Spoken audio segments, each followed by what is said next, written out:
एक सुनहरी सुबह बंटी और मीरा अपने गांव के पास जंगल में खेल रहे थे।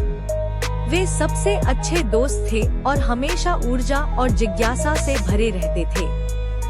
उनका सबसे अच्छा दोस्त एक प्यारा सा बेबी पांडा जिसका नाम सुमो था, पास के बास के जंगल में रहता था। सुमो को बंटी और मीरा की तरह ही रोमांच बहुत पसंद था।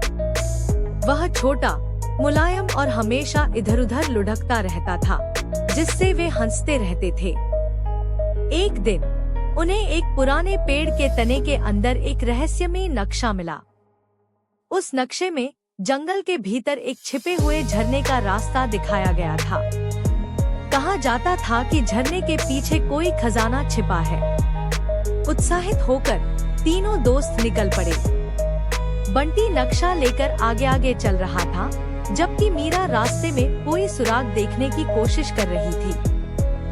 सुमो हमेशा की तरह मस्ती से लुढ़क रहा था और कभी-कभी बांस के स्वादिष्ट पौधों में खो जाता था।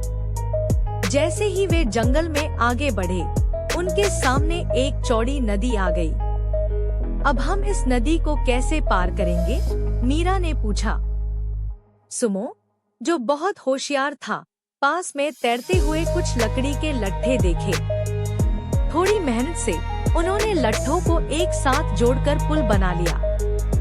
सावधानी से तीनों नदी पार कर गए और सुमो मस्ती में बंटी के कंधों पर बैठ गया। कई घंटों की यात्रा के बाद वे आखिरकार झरने तक पहुंच गए, लेकिन वहां कोई खजाना दिखाई नहीं दे रहा था। शायद हमसे कुछ छूट गया है, बंटी ने कहा, चिंतित होकर।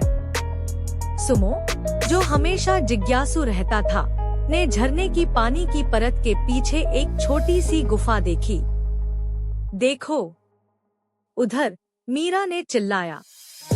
तीनों दोस्त धीरे धीरे गुफा के अंदर गए और उनकी आंखों के सामने एक चमकता हुआ बक्सा था। जब उन्होंने उसे खोला तो खजाना उनकी कल्पना से बिल्कुल अलग था। वह सोना या गहने नहीं थे, बल्कि दुर्लभ पौधों के बीज और जादुई फूल थे, जो जंगल को और भी सुंदर बना सकते थे।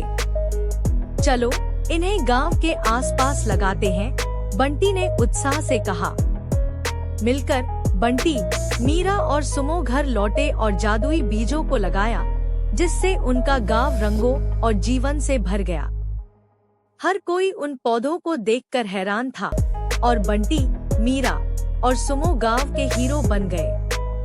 लेकिन वे जानते थे कि उनके पास अभी और भी नक्शे हैं और सुमो उनके साथ है, इसलिए ये तो बस उनकी रोमांचक यात्राओं की शुरुआत थी।